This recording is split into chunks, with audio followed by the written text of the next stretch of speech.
ನಮಸ್ಕಾರ. ಸಿಬಿಎಸ್ ವಾರ್ತೆಗಳಿಗೆ ಸ್ವಾಗತ. ವಾರ್ತೆಗಳ ವಿವರ.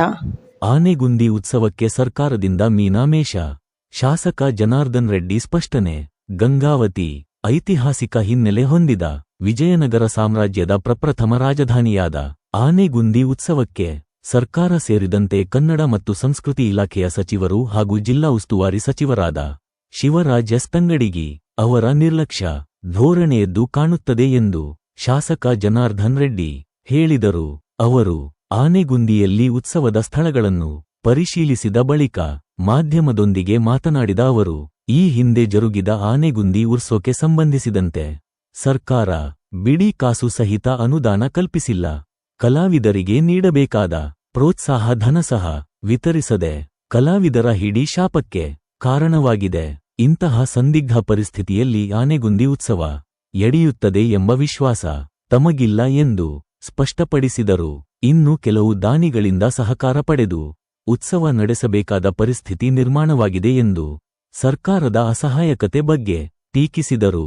ಒಟ್ಟಾರೆ ಹಂಪಿ ಉತ್ಸವಕ್ಕೆ ಇರುವ ಮಾನ್ಯತೆ ಆನೆಗುಂದಿಗೆ ದೊರೆಯದೇ ಇರುವುದು ದುರಂತವಾಗಿದೆ ಎಂದು ನಮ್ಮ ಸಿಬಿಎಸ್ ನ್ಯೂಸ್ ಟಿವಿ ಚಾನೆಲ್ಯೊಂದಿಗೆ ತಿಳಿಸಿದರು.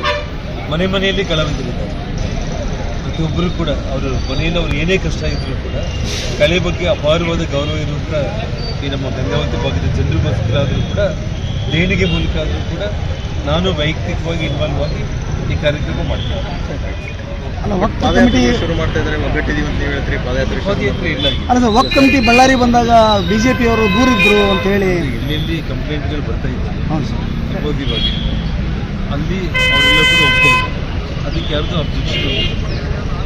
ಹಂಪಿ ಉತ್ಸವ ಡೇಟ್ ಅನೌನ್ಸ್ ಆಗಿದೆ. ಆನೆಗುಂದಿ ಉತ್ಸವ ನಾನು ನಿಮಗೆ ಹೆಂಗೆ ಹೇಳ್ಬೇಕಂದ್ರೆ ಶಾಸಕರಾಗಿ ಹೇಳ್ಬೇಕು. ಆನೆಗುಂದಿ ಉತ್ಸವ ಈ ಕ್ಷಣದವರೆಗೂ ಕೂಡ ನಾನು ಲಾಸ್ಟ್ ಇಯರು ಅದೇನೆಂದರೆ ತಾವು ಮಾಧ್ಯಮ ಸ್ನೇಹಿತರು ನಾವು ನ್ಯೂಸ್ ಏನು ಬಂದಿದ್ದೀರಲ್ಲ, ಮೊದಲ ವಿಜಯನಗರ ಸಾಮ್ರಾಜ್ಯದ ನಮ್ಮ ಆನೆಗುಂದಿ ಅಂತ ಹೇಳಿ ಇಲ್ಲಿ ಉತ್ಸವ ನಡೀತಾ ಇಲ್ಲ. ಒಂದು ಕಡೆ ಕನಗಿರಿ ಆಗ್ತಾಯಿತ್ತು, ಒಂದು ಕಡೆ ಹಂಪಿ ಆಗ್ತಾಯಿತ್ತು ಅಂತ ತಾವೇನು ಮಾಧ್ಯಮ ಸ್ನೇಹಿತರು ಪ್ರಸ್ತಾಪ ಮಾಡಿದ್ದಕ್ಕೆ ಬದಲಿಕೊಂಡು ಲಾಸ್ಟ್ ವೀಕ್ ಮಾಡ್ತಾರೆ ನಮ್ಮ ಆನೆಗುಂದಿ ಉತ್ಸವ ಅನೌನ್ಸ್ ಮಾಡಿದ್ರು. ಆ ಸಮಯದಲ್ಲಿ ನಾನು ಹೇಳಿದೆ, ಕೈ ತುಂಬ ಹಣ ಕೊಟ್ಟರೆ ಮಾತ್ರ ಕಾರ್ಯಕ್ರಮ ಮಾಡಲಿಕ್ಕೆ ಆಗ್ತದೆ, ಇಲ್ಲಂತ ಆಗುತ್ತೆ. ಇದುವರೆಗೂ ಕೂಡ ಆ ಕಾರ್ಯಕ್ರಮ ಮಾಡಿದ್ದವರಿಗೆ ಹಣ ಬಿಡುಗಡೆ ಆಗಿದೆ. ಒಂದು ನಮ್ಮದೇ ಬಂದಿಲ್ಲ. ಆ ಕಾರ್ಯಕ್ರಮ ಮಾಡಿರೋ ಒಬ್ಬ ವ್ಯಕ್ತಿ ಏನಿದೆ ಸಮೇತಂತೆ ಅವನ ಕೈಗೆ ಅವನೇನು ಬೈಪಾಸ್ ರಚನೆ ಮಾಡ್ಬೋದು, ನಾವು ನೋಡ್ಬೋದು. ನಾನು ಏನಂದರೆ ಇದ್ರ ಬಗ್ಗೆ ಹೆಚ್ಚು ಮಾತಾಡ್ಲಿಕ್ಕೆ ಹೋಗಲಿಲ್ಲ. ಮೊನ್ನೆ ಕೂಡ ತಂಗಡಿಗೆ ಅವ್ರಿಗೆ ಹೇಳ್ತಾ ಇದ್ದೀನಿ, ನೀವು ಉತ್ಸವ ಮಾಡೋದಿತ್ತು ಅಂತಂದರೆ ಸರ್ಕಾರದ ಕಡೆಯಿಂದ ಅಡ್ವಾನ್ಸ್ ಆಗಿ ಜಿಲ್ಲಾಧಿಕಾರಿಗಳಿಗೆ ಹಣ ಸಂಪೂರ್ಣ ಬಿಡುಗಡೆ ಮಾಡಿದರೆ ಮಾತ್ರ ಕಾರ್ಯಕ್ರಮ ಮಾಡೋಣ. ಇಲ್ಲ ಅಂತಂದರೆ ಸುಮ್ಮನೆ ಕಲಾವಿದರನ್ನ ಅವ್ರನ್ನೇ ಇವ್ರನ್ನ ಸರ್ಕಾರಿ ಬಂದಿಲ್ಲ, ಬಾಕಿ ಏನು ಕೊಳ್ಳೇ ಇಲ್ಲ. ಅಂದರೆ ಈ ಸರಿ ಹಾಗಾಗಿ ಅವ್ರು ಈ ಸಲ ಕೂಡ ಅವ್ರ ಬಿಲ್ ಕ್ಲಿಯರ್ ಮಾಡಿ, ಅಂಗಡಿಗೆ ಅವ್ರ ಬಿಲ್ ಕ್ಲಿಯರ್ ಮಾಡಿ ಈ ಸಲ ಆನೆಗುಂದಿ ಉತ್ಸವಕ್ಕೆ ಸಂಬಂಧಪಟ್ಟ ಹಣ ಸಂಪೂರ್ಣವಾಗಿ ಜಿಲ್ಲಾಧಿಕಾರಿಗಳಿಗೆ ಅವ್ರು ಒದಗಿಸಿದ್ರೆ ಮಾತ್ರ ಆ ಕಾರ್ಯಕ್ರಮಕ್ಕೆ ನಾನು ಮುಂದಾಗ್ತೀನಿ. ಇಲ್ಲಾಂದರೆ ಯಾವ ಕಲಾವಿದರ ಒಂದು ಶಾಖ ನಾವು ತಗೊಳ್ಳೋದು ಕರೆಕ್ಟ್ ಅಲ್ಲ. ಅಂದರೆ ಈ ಸರಿ ಆನೆಗುಂದಿ ಉತ್ಸವ ಅದು ಶಿವರಾಜ್ ತಂಗಡಿಗೆ ಕನ್ನಡ ಸಂಸ್ಕೃತಿ ಇಲಾಖೆ ಮಂತ್ರಿ ಸರ್ಕಾರಕ್ಕೆ ಬಿಟ್ಟು. ಯಾಕೆ ನೀವು ವಿಭಿನ್ನ ಪ್ರಯತ್ನ ಮಾಡಬಾರ್ದು? ಸರ್ಕಾರದಲ್ಲಿ ಹಣ ಇಲ್ಲ ಅಂತ ಸಾರ್ವಜನಿಕರಿಂದ ಮಾಡಬಾರ್ದು. ಯಾಕಂದ್ರೆ ಉತ್ಸವ ಅನ್ನೋದು ನಮ್ಮ ಸಂಸ್ಕೃತಿ ಜೀವಂತಿಕೆ. ಅದು ನಮ್ಮ ಸರ್ಕಾರ ಬೇಡ, ನೀವು ಈಗ ಅಟ್ಲೀಸ್ಟ್ ಅದಕ್ಕೊಂದು ಕ್ಷೇಮನ ಆಗಲಿ ಸರ್ಕಾರಕ್ಕೆ. ದಾನಿಗಳು ಸಾಕಷ್ಟು ಇದ್ದಾರೆ ಸರ್. ಲಾಸ್ಟ್ ಟೈಮ್ ಸ್ಟಾರ್ಟ್ ಆದಾಗ ಎಲ್ಲರ ಕಡೆಯಿಂದ ದುಡ್ಡು ತಗೊಂಡೇ ಮಾಡಿಲ್ಲ. ಇದನ್ನ ತಂಗಡಿಗೆ ದೃಷ್ಟಿ ತಗೊಂಡ್ಬಿಡ್ತೀನಿ. ನೀವು ಮಾಡ್ತೀರಾ, ಹಣ ಬಿಡುಗಡೆ ಮಾಡಿ, ಇಲ್ಲ ಸಾರ್ವಜನಿಕರ ಮಾತಾಡಿ ಸರ್, ಮಾತಾಡಿ. ಆನೆಗುಂದಿ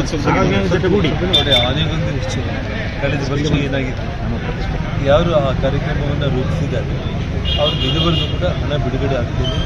ತುಂಬ ಸಂಕಷ್ಟಕ್ಕೀಡಾಗಿ ಅದರಲ್ಲಂತೂ ಒಬ್ಬನು ಬೈಪಾಸ್ ಸರ್ಜರಿ ಮಾಡಿಕೊಂಡು ಹಾಸ್ಪಿಟ್ಲಲ್ಲಿ ಅಡ್ಮಿಟ್ ಆಗ್ತಿದ್ದೆ. ಇದನ್ನು ನಾನು ಸರ್ಕಾರಿ ದೃಷ್ಟಿಗೆ, ತಂಗಡಿಯ ಒಂದು ದೃಷ್ಟಿಗೆ ತಗೊಂಡ್ಬಂದೆ. ನಾನು ಅದನ್ನು ಕ್ಲಿಯರ್ ಮಾಡ್ತಾ ಇದ್ದೀನಿ. ನೀವು ಅದ್ರ ಬಗ್ಗೆ ತೊಂದರೆನೇ ಇಲ್ಲ ಅಂತೇಳಿ ಶಿವರಾಜ್ ತಂಗಡಿಗೆ ನನಗೆ ಮಾತು ಕೊಟ್ಟಿದ್ದಾರೆ. ಮಾತು ಕೊಟ್ಟು ಕೂಡ ಮತ್ತೆ ಈ ಕ್ಷಣದವರೆಗೂ ಕೂಡ ಇನ್ನೂ ಅವರು ಗೊಂದಲದಲ್ಲೇ ಇದ್ದಾರೆ, ಅಮೌಂಟ್ ಬಂದಿಲ್ಲ. ಈಗಾಗಲೇ ಮತ್ತೆ ಹಂಪಿ ಉತ್ಸವ ಅನೌನ್ಸ್ ಮಾಡಿದ್ದಾರೆ. ಕಳೆದ ಬಾರಿ ಹಂಪಿ ಉತ್ಸವ ಅನೌನ್ಸ್ ಮಾಡಿ ಅದಕ್ಕೆ 11 ಕೋಟಿ ಹಣ ಕೂಡ ಬಿಡುಗಡೆ ಮಾಡಿ ಸರ್ ಇನ್ನೂ ಬಾಕಿ ಇದೆ ಸರ್, ಬಂದಿಲ್ಲ. ಇನ್ನೂ ಗೊತ್ತಾಗ್ತಾ ಇಲ್ಲ.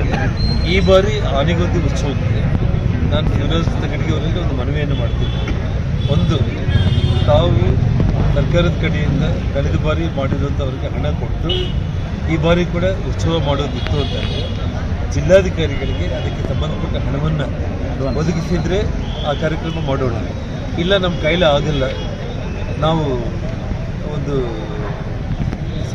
ಇದರಲ್ಲಿ ಕೂಡ ಪಕ್ಷಪಾತ ಮಾಡ್ತೀವಿ. ನಾವು ಹಂಪಿಗೊಂದು ನ್ಯಾಯ, ಅಣೆಗೆರೆಗೊಂದು ನ್ಯಾಯ, ಆನೆಗೊಂದು ನ್ಯಾಯ ಅಂತ ನೀವೇನಾದರೂ ಹೇಳೋದಿತ್ತು ಅಂದರೆ ನಾನು